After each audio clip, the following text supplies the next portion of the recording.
Once, in a world where the wind blows cold and trees refuse to grow, a bear cub was born. In a cave of ice and snow, Mother Bear cuddled her baby and told him stories about the land above their heads.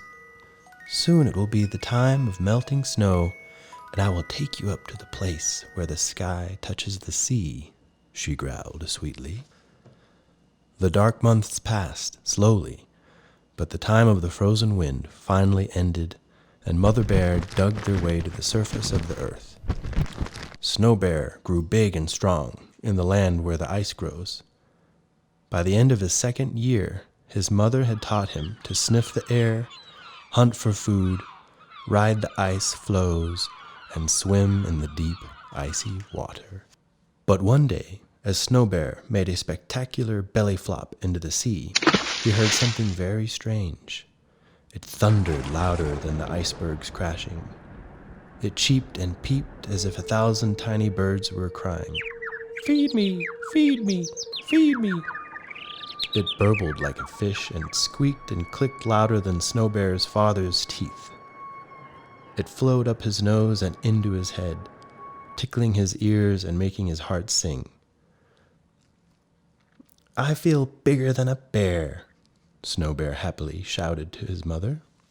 But soon the music vanished, and he felt empty inside. "Maybe I can make those sounds and fill myself with songs," he told his mother excitedly. "Bears don't sing," she growled. Every night, as Snowbear settled down to sleep with the other bears, he tried to sing very softly. "Erg, ar," he sang, but only the seals answered, far out on the waves.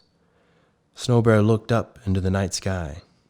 "I am very lonely," he whispered to the stars. Finally, Snowbear could stand it no longer.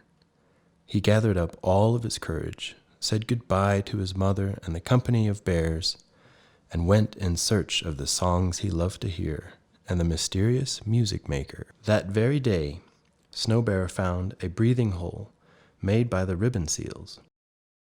Peering carefully into the hole, he held his breath. Yes!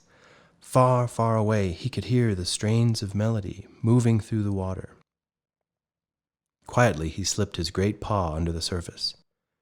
"I will catch that music with my powerful paw and eat it," he growled in his biggest bear voice. But only the ribbon seals shivered a silent answer, just out of reach beneath the ice. Snowbear continued his journey, moving slowly across the tundra. He startled Raven and Walrus, who were basking in the Arctic sun. "I'm sure the songs are coming from there," Raven croaked importantly, pointing his longest flight feather exactly in the direction from which Snowbear had just come. But Walrus, who had never been so close to a polar bear before, clutched his tail flipper nervously. I'm not sure, but I think the music falls from the sky," he stammered. Snowbear thanked them politely and moved on. He discovered Snowy Owl sitting on the bare ground, clutching her egg baby in her long black talons. "Excuse me," he said softly, "but I'm looking for the place where music begins." Snowy clicked her beak thoughtfully. "I can see for many miles when I fly, and the one you seek never walks the land, but swims the sea." Snowbear nodded and continued on. He missed his snowbed and even the other bears. At night, curling himself into a big furry ball, he pressed his ears flat against the ice and listened. Down below he could hear the singing songs, very near, then far away, then not at all. He missed his mother and cried himself to sleep. But Snowbear would not give up. In the loneliest part of the tundra, he met an Arctic fox. "You are very, very clever, I know," grumbled Snowbear. "You follow behind me to shield yourself from the wind. You eat the scraps of food I leave in the snow." "This is true," yipped the little white fox. "Well, can you tell me what the music maker looks like?" Snowbear asked. "Since you are so wise." "He is as white as the snow, and a fountain of water gushes out of the top of his head," yelped the fox. Snowbear could not believe his ears. "And he is bigger than you, too," the fox sneered. "Well, I'm not afraid," Snowbear growled menacingly. "Suit yourself," said the fox, grinning wickedly. Snowbear turned on his back on the mean little fox and plodded once again toward the sea. The tundra stretched out around him in all directions. "I feel very small and my paws hurt," Snowbear cried to no one. The wind whistled endlessly, and groaned and moaned and howled louder than the white wolves. It thundered through his head and cracked in his ears. But, wait, no? It was not the wind? Was it? He stopped in his tracks. What could it be? He listened and listened. "That is the saddest song I have ever heard," Snowbear whispered to the wind. Snowbear began to scramble over the ice and snow.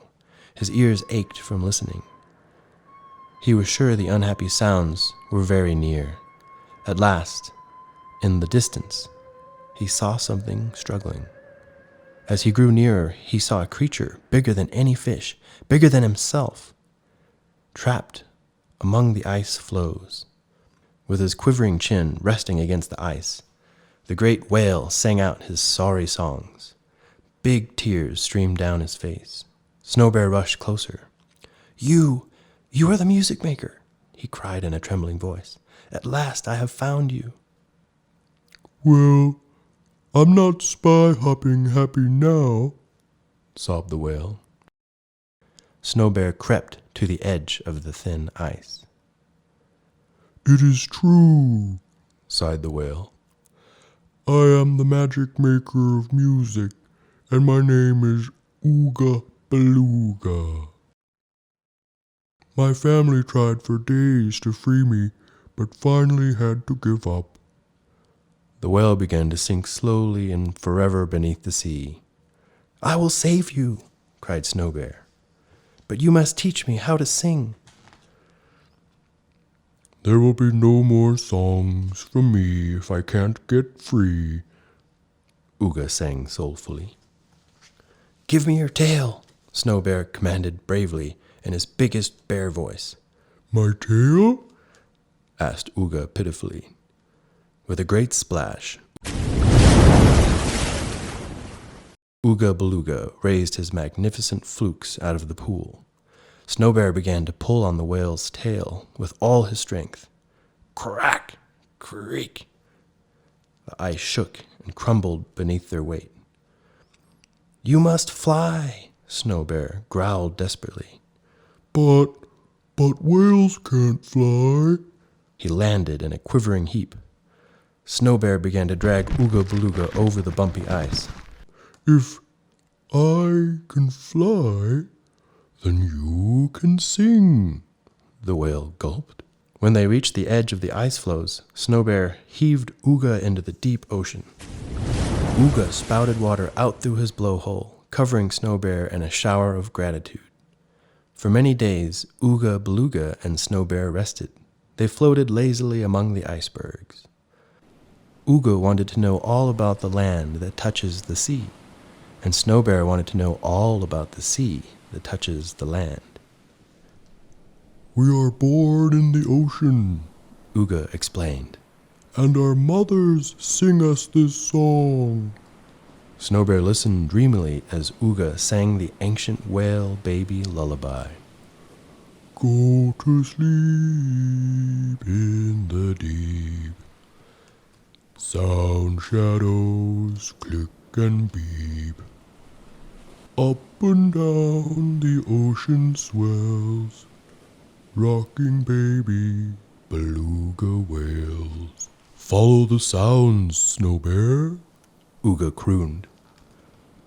"It is the first song I ever learned." Snowbear opened his heart to the music and gradually began to sing along. His gravelly voice was a perfect match for Ooga's higher warbles and tweets. He sang deeply and with great feeling. Before long, the two friends were harmonizing. They began to create songs together. All the creatures of the Arctic soon gathered to hear their music. Snowbear's mother stomped her feet and swayed with pleasure. And out on the ice floes, everyone stomped, spun, flopped, tapped, swished, flapped, flipped, dipped, swayed, jumped, kicked, darted, pattered, pittered, and pounced to the music. Snowbear grinned his biggest bear grin. "We are the music makers," he said in awe. And they all danced till dawn, which is a long, long time in the land where the sky touches the sea.